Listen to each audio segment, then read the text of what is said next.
The first step is steeping the grain.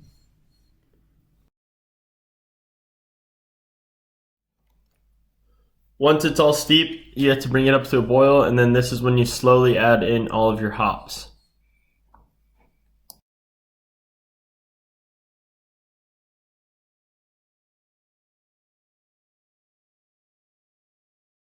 Once you're done with the boiling phase, you need to bring the water.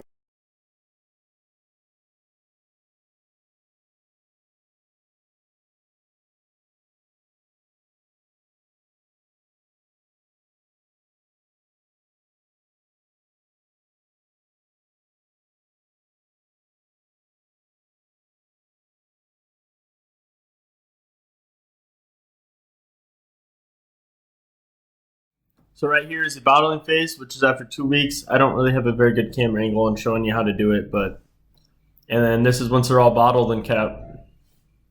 So this past Christmas, I received a gift, and it was from Northern Brewer. It's a like brew kit. It was actually my girlfriend's brother got it for me to try it out to see what I thought of it.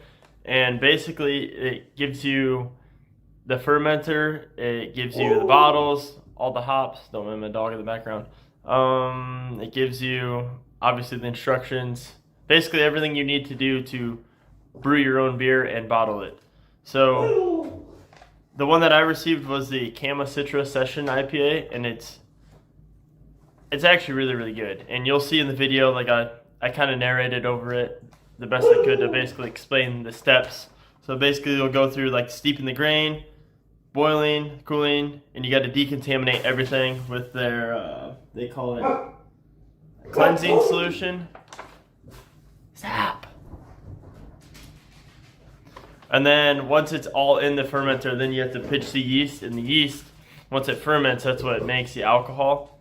And then you wait 2 weeks, and then after 2 weeks, I guess it's something with it being a gallon, it's only a 2-week fermenting, and then after 2 weeks of fermenting, then you transfer to the bottles, and you put fizz drops and or sugar. Obviously, you could use too if you know the calculation to make it carbonated for your bottles. Then you cap the bottles, let it sit for 2 weeks, and then you move the bottles to the fridge, and then once they're chilled, then you can drink them. And I'm here to tell you what, even if you don't like IPAs, it's actually a really like good beer. And I'm not even a big beer person, or I never used to be, until like I started actually drinking beer, and then I never liked IPAs until I started drinking IPAs. And it's not a really hoppy drink, which most people I think associate to IPAs, and this one definitely is not, and it's not overly carbonated, at least with the fizz drops that I used in waiting 2 weeks. It was perfect. It actually might be my favorite beer, as dumb as it might sound, but if you never tried it, I would definitely give them a shot. Here's the paper. But yeah, it's good. I wanted to add real quick, now that I actually shut off filming this, the dogs have now shut up, so catch you in the next one.